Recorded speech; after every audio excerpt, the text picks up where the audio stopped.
What's up, ladies? My name's Ryan, Boston Ski and Tennis. I'm here to talk to you about an Apex women's carving ski. This is the Blizzard Viva S6.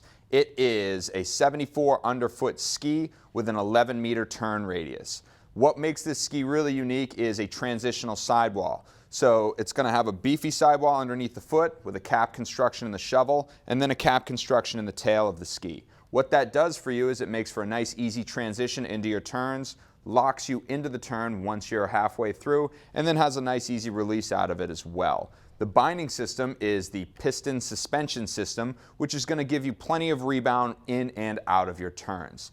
Any woman who likes to ski with stability and control, this is a fantastic product for you to get on and try. Come down to Boston Ski and Tennis and check us out.